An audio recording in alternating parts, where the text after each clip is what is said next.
My father-in-law demanded $8,500 for a business, refused to explain it. When I said no, he called me stingy, then turned our marriage upside down in revenge. Just now my father-in-law has done something to destroy my marriage. James is the name of my spouse and we have been married for the last 5 years. In addition, we have a beautiful son together. I greatly respect the way that James works tirelessly and the extent to which he is devoted to both his family and his career. Both of us are lucky enough to earn decent salaries, yet we manage our money in ways that are not the same. I am the one who takes responsibility for paying the mortgage on our property and ensuring that all of the expenses for the household, such as electricity, water, and internet, are paid in full. In the meanwhile, James is responsible for covering all of our son's costs, including school fees, clothes, and any other items that he need. In addition to providing financial support for his parents by sending them money every month, he also contributes to our auto loan payments. Even though James's parents are retired, they do not have any funds to fall back on. They have 2 daughters in addition to him, who is their oldest kid. His parents, however, did not have a history of financial stability. Throughout the years, any money that they did possess was utilized for the purpose of settling their medical expenses as well as financing their daughters' weddings. As a result of the situation, James has taken it upon himself to provide assistance to them because they have been left with no resources. Whenever it is required, he ensures that they have the funds to cover their daily expenses, purchase groceries, and pay for medical examinations. In contrast to his sisters, he does not receive any support from them. In their place, they make use of their parents by acting as though they are free babysitters, putting their children in their care for hours on end without providing any sort of monetary assistance. However, it is James who consistently rises to the occasion, ensuring that his parents are looked for while his sisters continue to take advantage of their kindness without reciprocating with addition. I am willing to assist James with the care of his parents. I make it a point to go and see them on every weekend, so that I can check in with them and see if they need anything, as well as spend some time with them. I never fail to ensure that their refrigerator is well stocked with fresh produce, so ensuring that they will never have to be concerned about running out of food. In addition, I assist my mother-in-law with her garden, which I am aware that she has a great affection for. I would want to provide her with support in order to help her preserve the beauty of it, since it is something of which she is proud. In addition to assisting her with her day-to-day requirements, I also strive to make sure that my mother-in-law has some time for herself to unwind and feel like a pampered queen. In order for her to be able to relax and have some fun, I take her to a spa for a day of pampering and a massage every single month. After having dedicated so much time to diligently working and caring for her family over the course of all these years, I am of the opinion that she is entitled to it. Of all their children, I truly believe that in comparison to the others, James and I have done the most to support and assist his parents. Providing financial assistance is not the only thing that we do. We make it a point to take actions that will make their daily life simpler and more pleasant. However, it appears that despite all of the things that we do, the parents of James only have a unique fondness for his sisters. They consistently place their daughters in a position of greater importance, regardless of the amount of assistance we provide them. They scarcely acknowledge our son, but they do utilize the money that James provides them to purchase presents for their other grandkids. This gets progressively more apparent with each and every Christmas that passes. They are willing to go to great lengths to get costly presents for the children of their daughter, but they are never willing to put out the same kind of effort for our son. He received nothing more than a single pair of socks from them over that whole year. Both James and I have been aware of this for a considerable amount of time, but in order to maintain family harmony, we have decided to keep our mouths shut about it. It is not our intention to bring up needless drama, but it does sting to realize that our hard work is not acknowledged when compared to the favoritism shown to his sisters, who put in the absolute smallest amount of effort. Then, last year, there was a change in the behavior of my father-in-law. He began to form new friendships with other retired guys who lived in his area.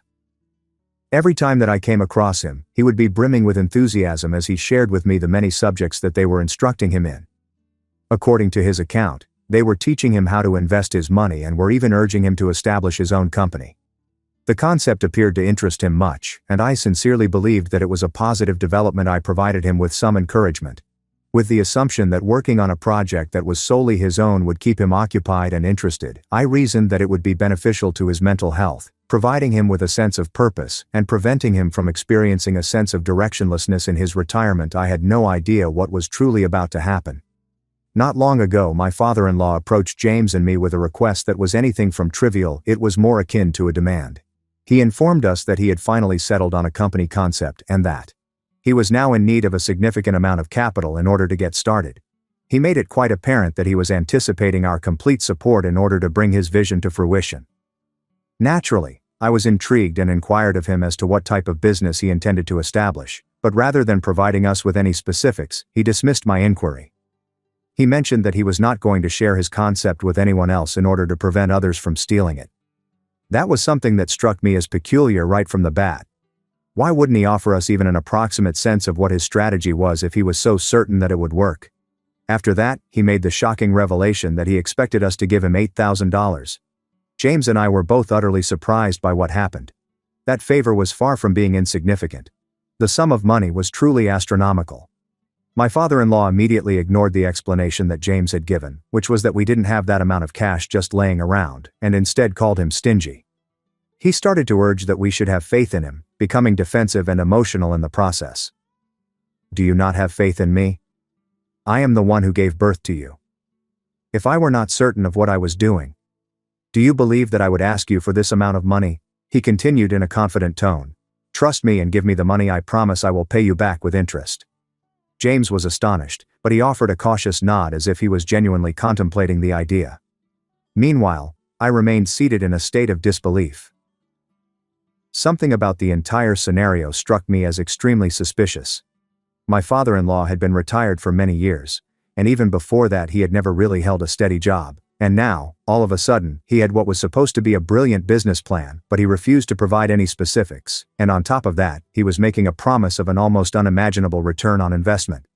Everything about it seemed far too perfect to be real. I explained to James's father that any savings my husband and I had were savings that we had accumulated together. Additionally, because my husband was already responsible for a great deal of financial obligations, I was the one who contributed the most to our savings. Therefore, if he was requesting that we invest such a large amount of money in his business, we would need to have some form of guarantee. I made it clear that it was his decision whether or not he was comfortable sharing the specifics of his business strategy. However, in the event that he chose not to share the information, we would require the appropriate paperwork to ensure that the money would be repaid to us at some point in the future. The instant that I made that statement, both James and his father appeared to be deeply insulted. When I requested that my father-in-law sign some paperwork simply because he was borrowing money from us, his face turned red with anger, and he immediately began yelling. He couldn't believe that I would make such a request, and he felt that demanding that he sign paperwork was an insult. He told me that I ought to have that kind of trust in him, and to my surprise, James sided with his father. According to him, he had complete faith in his father, and because we were financially able to provide him with $8,000, it wasn't something that we ought to be quarreling over. I was utterly shocked by what I was hearing. Although our finances were stable, this did not mean that we could simply discard such a substantial sum of money without any form of security. I argued with James, insisting that our savings were not his to give away. The money that was accumulated was intended to provide for our future, and more importantly, for the future of our son. We both worked hard to build it, and he had no right to treat it like his personal fund to hand out without my agreement. If he wanted to help his father, we could discuss it properly, but expecting me to just hand over our hard-earned money without a second thought, I responded to James in a manner that he found extremely offensive. He yelled at me, claiming that I was casting doubt on his father and implying that his father was attempting to steal from us. I maintained my composure and assured him that I had not said anything like that. I was simply being pragmatic. Neither James nor his father were willing to listen to my logical reasoning, despite the fact that I had pointed out that there was no guarantee that this business venture would be successful, and that we wouldn't just lose the $8,000 that we had loaned them. I also made the point that we had never been repaid for anything in the past by my father-in-law, and that he was now suddenly starting a business out of nowhere. I made it clear that if I were to loan such a large sum of money to anyone, I would need some form of assurance that it would be paid back. They persisted in urging me to trust them more because, as they said, we were family. They made it appear as though I was the unreasonable one only because I wanted to proceed with caution. The situation took a turn for the worse from there. My father-in-law, clearly enraged, erupted with frustration. He yelled out that in his time, women were not even consulted about these matters, and he did not understand why he was interfering. He made it very clear that he thought this was something that should be discussed between men and that he did not think it was appropriate for me to question him. After that, he turned to James and said something that made me feel absolutely horrified. He conveyed to him that it was necessary for him to maintain control over his wife and to prevent me from being engaged in matters of this kind, as if I were a disobedient horse that needs someone to rein me in. It was at that very moment that I came to an understanding. This wasn't just about money anymore. It was about respect, and it was abundantly evident that I was not receiving any. The words that my father-in-law spoke to me were extremely offensive. "Don't get involved." It was as if I required permission from my husband. I was not going to remain silent in the face of such indignity, particularly since he was the one who was approaching us with a request for financial assistance. I gazed directly at him and told him precisely what was on my mind. I reminded him that he was the one who was pleading for our money. Nevertheless, he had the gall to verbally attack me on the grounds that I was a woman. I made it abundantly clear that we were not going to give him 1 cent of our money. If James wanted to assist his father, he would have to come up with the money himself. Our savings account is shared by the two of us, and James did not have the authority to withdraw any of the funds without my consent. As soon as I uttered those words, my father-in-law went completely off the deep end. He began to scream at me, hurling one accusation after another, as though I had done something to offend him personally. James did not seem to be any happier either. His expression was strained, and it was clear to me that he was seething with anger. Nevertheless, rather than escalating the disagreement, he made an effort to soothe his father. He requested that my father-in-law give us some time and promised him that he would speak with me. This seemed to calm my father-in-law down a bit, and eventually, he left our home. After he had gone, however, James and I had one of the most violent arguments we've ever had. He accused me of being rude, cold, and mean for refusing to help his father. He believed that I had shown disrespect to him and embarrassed his father by giving him a blunt no. However, I did not see it that way. I told James that his father was abusing our hard-earned money without any consideration for us, was refusing to provide any details, and was even resorting to insults when I did not immediately agree with him. How was I supposed to have faith in a person who couldn't even bother to give us a brief description of what the company was about? I can tell that James is completely torn between me and his father, but at the same time, I feel completely alone in this situation. Instead of considering things from my point of view, he is making me out to be the bad guy just because I refuse to be manipulated without any kind of resistance. To be completely honest, that causes more pain than anything else. Therefore, I am going to update Reddit 1. I know with absolute certainty that my father-in-law is not a person who can be trusted without question, and I am truly relieved that I trusted my instincts and stood my ground. If it had been up to my husband, the $8,500 would already be in his father's possession at this point in time. Without any further questions, James is absolutely at the mercy of his parents. He doesn't hesitate to comply with any request they make of him, regardless of how irrational it might be. His father is well aware of how to exploit this relationship, and he takes advantage of James's sense of responsibility, shame, and devotion in order to get him to do as he pleases. As a result, his father is able to rely on him whenever he finds himself in need of cash. He has never once asked his daughters for financial assistance, and there is a very good reason for that. He is aware that they would not provide him with any money at all. They are not under any obligation to be the ones who provide for others, and they definitely do not allow themselves to be coerced into giving money. On the other hand, my husband is a simple target. Father-in-law is aware that he can depend on James to step up to the plate each and every time, regardless of how much it inconveniences us. Update number 2. Recently, my husband and I have been in conflict with each other more than we ever have before. The stress that is present in our home is intolerable, and it is all due to the unrelenting pressure that his father is placing on him. On a daily basis, James receives a barrage of calls and text messages that implore him to give his father the money. At this point, things have only gotten worse because his mother and sisters have also gotten involved. Rather than accepting that $8,500 is a significant sum of money and that we are completely within our rights to think things through, they continue to tell James that, being the eldest son, it is his obligation to provide funding for their father's business endeavor, regardless of any concerns he may have. If that weren't already bad enough, they have also begun attacking me. They constantly refer to me as greedy and a gold digger, as though I am the one who is selfishly keeping money for myself when the truth of the matter is that I am only attempting to safeguard the future of our family. They claim that I am attempting to destroy the unity of our family by refusing to support my father-in-law's unreasonable demand. The most upsetting aspect of this situation is that it is beginning to have an impact on James. I can see that it is happening gradually. The guilt, the pressure, the emotional manipulation, all of these things are wearing him down. It appears that he is being brainwashed by them, and he is gradually convincing himself that they are correct and that I am the one being unreasonable. It feels as though I am losing him to his family. Despite the fact that I try my best to reason with him, they keep pulling him away from me even further. James keeps insisting that we should just give his father the money and think of it as a one-time investment. He argues that whether we get the money back or lose it entirely, it doesn't really matter. He just wants to get this over with and make his father happy.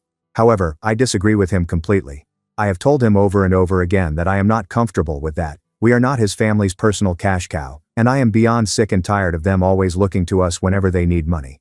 It is never ending. They continue to take, and when we finally say no, we are labeled as the villains. At this point, I understood that I could not merely sit around and hope that James would not make a decision that was reckless. I knew that I had to take action. Therefore, as a precautionary measure, I withdrew my share of the money from our joint account. I did not make this decision lightly, but I was unable to take the risk. It was me, not my husband, who had contributed the most to our savings account up until this point. I had worked tirelessly to build up that financial cushion, not just for our own benefit, but for our child's future, for emergencies, and for stability. I wasn't going to let all of that be drained away because his family viewed us as their personal ATM. If I had left the money there, I knew exactly what would happen. James was desperate to gain the approval of his father and sisters, which put him in a very dangerous position. They would continually pressure him and wear him down bit by bit until he ultimately gave in. Once he gave them money, it wouldn't stop there. They would continue to return, demanding even more, coming up with more excuses, and pulling him in deeper and deeper. There was a very real possibility that, in my absence, James would give them every last dollar. I couldn't let that happen. At least now I have control over my share. I can be certain that the money I worked for is secure. If James still wants to give his father money, then that is his responsibility. He will have to figure out how to go about doing it without compromising the financial stability that I have worked so hard to establish. Update number 3. James attempted to take out $8,500 from our account without my knowledge, just as I had suspected earlier, and he was infuriated by the fact that I had already withdrawn my share. He yelled that his family had been correct about me all along. He insisted that he, as the head of the family, had the authority to determine how our money should be spent, and that I had no right to act against him. The altercations between us became more intense with each passing day. Then, in what James referred to as an act of retaliation, he made the decision to leave the household. He packed his belongings and departed, explaining that he needed to teach me a lesson about family ethics. It was like being slapped in the face.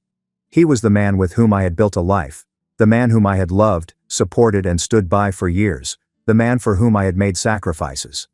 However, when the time came for him to make a decision between his parents and his wife, the latter of whom had done more for them than his own sisters would have, he made the decision to choose his parents. I am devastated. For years, I have treated his family as if they were my own, doing everything in my power to provide for them financially, emotionally, and physically. Despite the fact that I have refused to give them a substantial amount of money that I may never see again, I am being punished as a result. However, things have become increasingly clear to me the more I have considered the situation. It is simply not right for me to agree to give them $8,500. No matter how much pressure James and his family exert on me, I am certain that I am not in the wrong. I am taking a stand for myself and for the financial well-being of my children. Therefore, if James wants to break up our family over this issue, and if he truly believes that walking away from his wife and child is the right thing to do, then I will not stand in his way. This is a decision that he has to make for himself. However, I will not allow myself to be manipulated or guilt-tripped any longer. If standing my ground means that I will lose him, then so be it. At the end of the day, I deserve to have a partner who appreciates me just as much as I have appreciated them. Update number 4. Since my previous update, 3 months have passed. My husband is still living with his parents and has refused to return home. It appears as though he has completely settled in with them. Despite all of this, he has not made any attempts to reconcile with me. Despite the fact that he has stopped communicating with me, he continues to make time for our son. He visits him every other day and spends time with him, which I appreciate. He has not abandoned his role as a father, at least. Regarding our relationship, we no longer communicate with each other, we do not speak about our marriage, or about ourselves. There is nothing. It appears that the anger he felt on that day when I refused to give him the money has not dissipated. It is as if he is harboring some resentment and is adamant about refusing to accept the fact that I was completely within my rights to take a stand. However, yesterday, out of the blue, he contacted me. Initially, I was shocked. We hadn't spoken to each other in weeks, so my first thought was that something had occurred to our son. Since it was his day to take care of him, my heart began to race, and I rapidly answered the phone, getting ready for the worst. On the other hand, what he said immediately after that completely took me by surprise. He appeared to be extremely upset over the course of the phone call. In addition, for the first time in months, he did not direct his anger toward me. He informed me that he had recently found out the actual reason for which his father had been so desperate for the $8,500. It was not for a business endeavor. In fact, there is no business endeavor. Instead, he discovered that his sisters had been applying pressure on their father-in-law to purchase a family vacation home for them. According to their reasoning, owning a vacation home would be a wise investment for their children, providing a space where the family could come together and create lasting memories. However, neither of them was willing to contribute even a single dollar to the purchase of the property. They were not at all interested in paying for it on their own. Therefore, they persuaded their father that it was his obligation to make it happen. Instead of rejecting their request, the father-in-law made an effort to obtain the funds from us. Daniel confessed that if we had provided the money to the father-in-law, he would have returned asking for even more. The $8,500 would not have been the final amount, it was simply going to be the start of things. He would have kept on coming up with excuses and hiding behind his phony business concept until enough money had been amassed to cover the costs of the vacation home. When I heard this, I felt a complex mix of emotions: anger, frustration, and most of all, validation. Everything I had suspected was indeed true. I was not insane. Far from being selfish, I was the only one who recognized the manipulation for what it was from the very first moment it occurred. At this point, Daniel has also recognized it, and his voice sounded genuinely distressed during our phone conversation.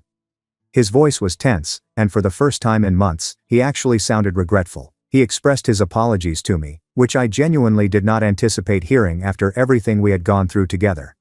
This time, he did not speak with anger or defensiveness. Instead, he expressed regret. Daniel confessed to me that, prior to uncovering the truth, he had already lent his father some money.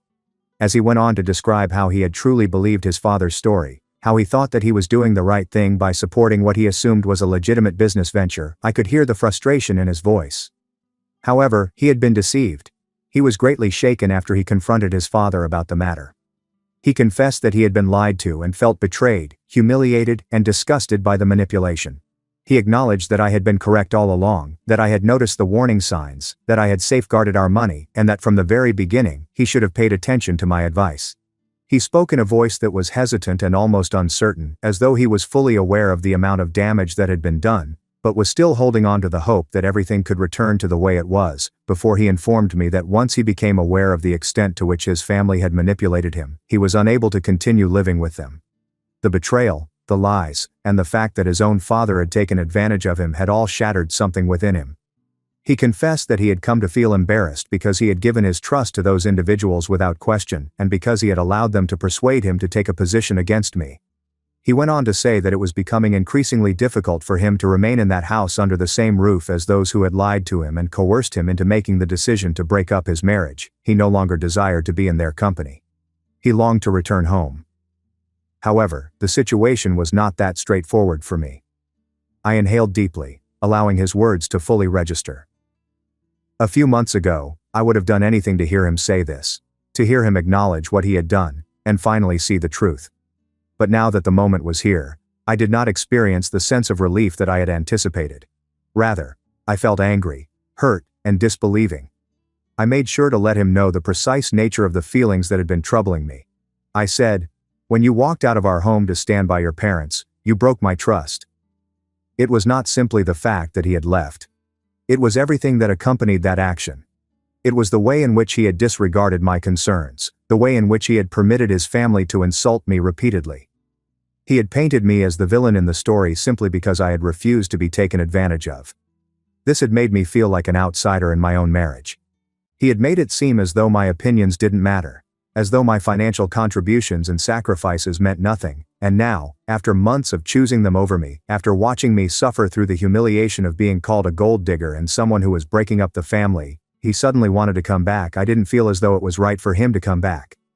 I made it clear to him that I was not prepared to simply forgive and forget. I informed him that he had made his decision when he decided to leave. At this point, it was my turn to make my decision. Before I could even consider the possibility of allowing him to return to my life, I required some time to process, time to heal, and time to determine whether or not this marriage was still worth saving. Update 5. I have arrived at this conclusion only after a great deal of contemplation and anguish. It has taken months of therapy and relentless discussions with Daniel to finally reach this point. However, I am now certain that our marriage cannot be salvaged. When Daniel first proposed the idea of relocating to our hometown, I did not give my immediate approval. I was still very upset over the way he had treated me. The way he had chosen to support his parents instead of me, permitted them to insult me, and left our home for the sake of proving a point. However, there was still a part of me that held on to the hope that we might be able to repair things. As a result, over the course of the last 3 months, we made an effort to do so. We went to counseling for our marriage. I sat across from him in session after session, laying my heart bare and doing everything I could to make him understand just how much he had hurt me. I told him how his doubts, his blind loyalty to his father, and his total lack of consideration for my feelings had completely destroyed my trust in him. I explained to him how degrading it felt to be branded a gold digger by his family, even though I was the one who was responsible for the majority of our financial obligations. I went on to tell him that things would have to change if we were going to move forward. We were going to have to cut off his family financially. We could no longer serve as their safety net. We could no longer rescue them every time they mismanaged their lives. We were no longer willing to make sacrifices for the benefit of a family that only viewed us as a source of income. It was necessary for us to establish clear boundaries. This meant going low contact, not completely severing ties, but rather creating much-needed distance between ourselves and the manipulative family of Daniel. However, Daniel refused to do so. Despite all of the things that his family did, the lies, the manipulation, and the financial abuse, he still insisted that he could not abandon them. He maintained that it was his responsibility, as the oldest son, to look after them regardless of the circumstances. Even though they had taken advantage of him, even though they had shown disrespect toward me, and even though they had come close to tearing our marriage apart, that was the moment when I reached my limit. At that point, I came to the realization that nothing would ever change. Even if I forgave him at this very moment, this cycle would continue to repeat itself. Daniel would continually give us more, and I would constantly be put at the bottom of the priority list. His family has never once apologized to me for all the terrible things they said to me. I will no longer accept living like this. I will not continue to be a part of a marriage in which my voice is drowned out by the demands of his family. I will not be in a marriage in which I am expected to give up my financial security for the sake of people who do not contribute anything at all. I will not be in a marriage in which I am constantly fighting to be appreciated, respected, and heard. As a result, I have decided to leave. I am choosing to prioritize myself. I have spoken with my lawyer, and I will be filing for divorce. Daniel has made his decision, and now it is my turn to make mine. I will not remain in a relationship in which I am constantly going to be second. I am deserving of more than this. This time, I am putting myself first.